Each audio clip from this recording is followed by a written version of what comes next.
No period of history is more misunderstood or underappreciated than the Middle Ages. The 10 centuries from the fall of the Roman Empire in the 5th century to the start of the Renaissance in the 15th. This is especially true between the year 1000, when global warming brought grapes to England and grain to the coasts of Greenland, doubling the population and reviving town life all across Europe, and 1348, after the warming had ended and the Black Death arrived from the east. Let's take a closer look at these years. We'll make a good start by dispelling some nonsense. The people of the Middle Ages did not believe the earth was flat. They knew it was round. The ancients said it was round. The fathers of the church said it was round. They saw its shadow during an eclipse of the moon, and the shadow was round. They saw masts of ships sinking below the horizon. Round. More nonsense. The Middle Ages were cheerless. Quite the reverse. They were full of color, of celebrations involving everybody in town. They invented the carnival. They revived popular drama, which had lain dormant for 1,000 years.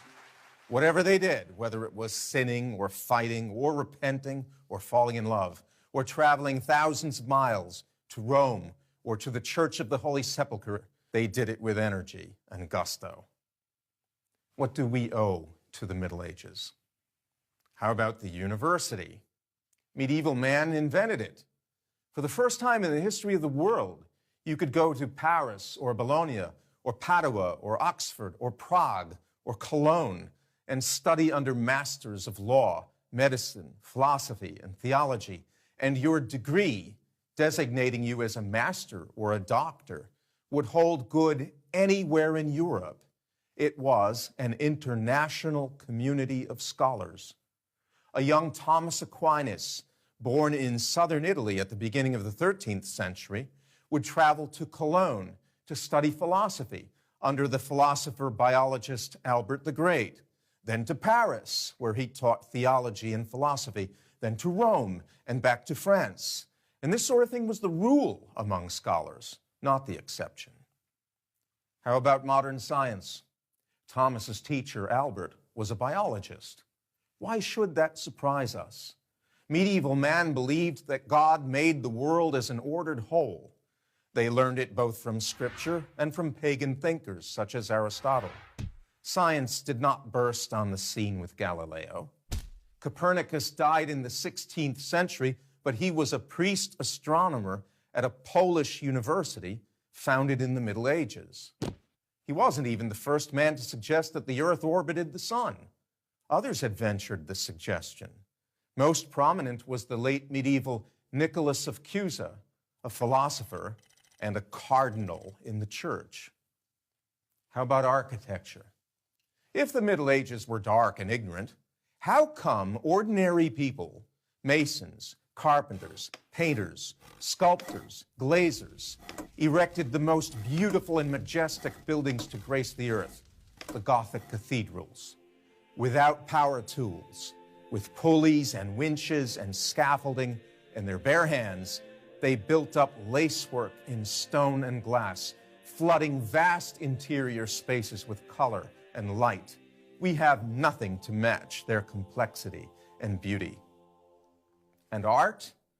Studying the ancients, medieval man produced whole genres of art that the world had never seen.